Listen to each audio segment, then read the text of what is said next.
जरा सोचिए, देश की पूरी फ्यूल सप्लाई लाइन कटने के कगार पर है। चारों तरफ एक घबराहट का माहौल है और फिर सिर्फ 3 फोन कॉल्स और सब कुछ बदल जाता है। आज हम यही समझने वाले हैं कि कैसे एस जयशंकर की डिप्लोमेसी ने एक वॉर जोन को भारत के लिए एक बहुत बड़े मौके में बदल दिया। मतलब ये मुमकिन कैसे हुआ कि जब दुनिया की बड़ी बड़ी ताकतों के जहाज फंस रहे थे तब भारत को एक तरह से फ्री पास मिल गया। देखिए, ये कोई किस्मत का खेल नहीं था, बल्कि एक बहुत ही सोची समझी स्ट्रैटेजी का नतीजा था। चलिए इस असाधारण डिप्लोमेटिक कहानी के परते खोलते हैं। यकीन करना मुश्किल है ना? लेकिन सच यही है। जब सुपर पावर्स के शिप समंदर के बीच में खड़े थे, तब पुष्पक और परिमल जैसे हमारे भारतीय ऑयल टैंकर दुनिया के सबसे खतरनाक समुद्री रास्तों में से एक से आराम से गुजर रहे थे। तो अब सबसे बड़ा सवाल यही है कि भाई ये हुआ कैसे? तो इस डिप्लोमेटिक मूव की अहमियत को समझने के लिए ना हमें पहले ये समझना होगा कि संकट कितना बड़ा था जो हमारे सामने खड़ा था। सिचुएशन वाकई में बहुत ही नाजुक थी। ये जो जगह है स्ट्रेट ऑफ हॉर्मुज़, इसे आप भारत की एनर्जी लाइफलाइन कह सकते हैं। हमारा 40% से भी ज़्यादा कच्चा तेल इसी पतले से रास्ते से आता है।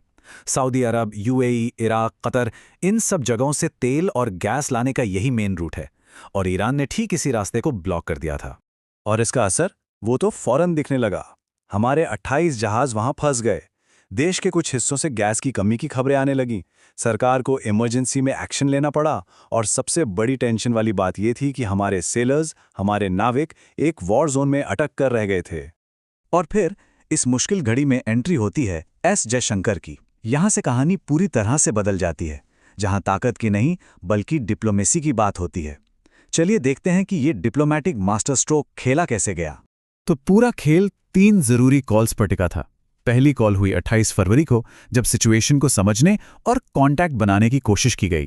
फिर मार्च की शुरुआत में ग्राउंड सिचुएशन को परखा गया और फिर आई वो डिसाइसिव कॉल 10 मार्च की रात, जिसने भारत की एनर्जी सिक्योरिटी को पक्का कर दिया। और नतीजा क्या निकला? खुद ईरान के एम्बेसडर ने ये बात कंफर्म की। उन्होंने कहा ये इसलिए हुआ क्योंकि भारत हमारा दोस्त है।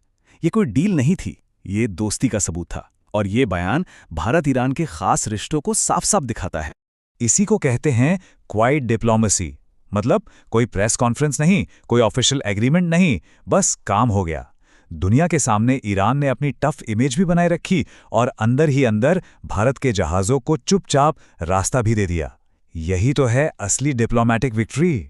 लेकिन अब सबसे बड़ा सवाल, ईरान आखिर भारत के लिए माना क्यों? इसके पीछे 3 बड़ी वजह हैं। पहला, चाबहार पोर्ट में भारत का भारी भरकम इन्वेस्टमेंट। दूसरा, भारत का न्यूट्रल स्टांस, हमने यूएन में ईरान को क्रिटिसाइज नहीं किया। और तीसरा, जो सबसे यूनिक है, भारत की वो एबिलिटी कि वो ईरान, इजराइल, अमेरिका और रशिया सबसे एक साथ अच्छे रिश्ते बनाए हुए हैं।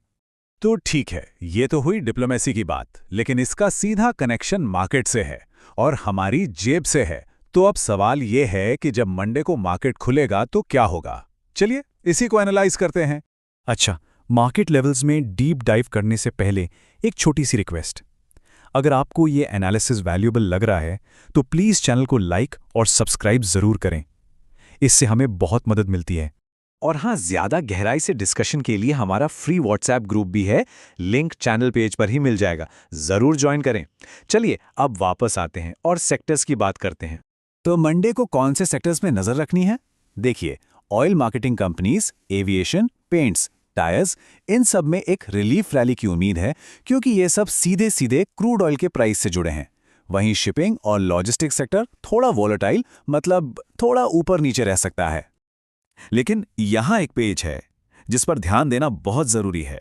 हाँ, ये सच है कि हमारी सप्लाई लाइन तो सेफ हो गई, लेकिन ब्रेंट क्रूड अभी भी लगभग $99 पर है। इसका मतलब ये है कि तेल की कमी का संकट तो टल गया, पर महंगे तेल और उससे होने वाली महंगाई का खतरा अभी भी सिर पर है। तो अब इन सब फैक्टर्स का हमारे मेन मार्केट इंडेक्स यानी निफ्टी 50 पर क्या असर दिखेगा? आइए देखते हैं कि इस हफ्ते ट्रेडर्स की नज़र किन खास लेवल्स पर टिकी रहेगी।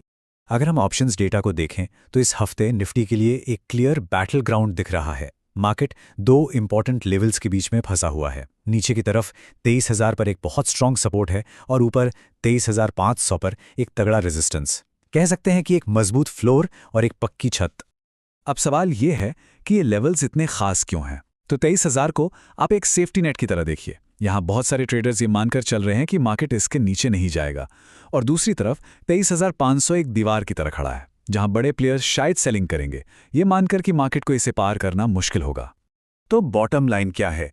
निचोड़ ये है कि शॉर्ट टर्म में एक रिलीफ रैली की उम्मीद हम कर सकते हैं, लेकिन जब तक तेल के दाम ऊंचे हैं और जियोपॉलिटिकल टेंशन बनी हुई है, तब तक ओवरऑल मार्केट ट्रेंड कॉशियस यानी कि सतर्क रहने का ही इशारा कर रहा है। चलिए अब एक बहुत ही महत्वपूर्ण बात, ये ध्यान रखें कि ये पूरा एनालिसिस सिर्फ और सिर्फ एजुकेशनल पर्पस के लिए है। हम सभी रजिस्टर्ड एडवाइजर नहीं हैं। ये किसी भी तरह की खरीदने या बेचने की सलाह यानी कि बाय या सेल रिकमेंडेशन बिल्कुल नहीं है। कोई भी इन्वेस्टमेंट का फैसला लेने से पहले प्लीज़ अपने फाइनेंशियल एडवाइजर से सलाह ज़रूर लें। आखिर आपके मेहनत के पैसे हैं और उसकी सुरक्षा आपकी जिम्मेदारी है। बहुत बहुत धन्यवाद।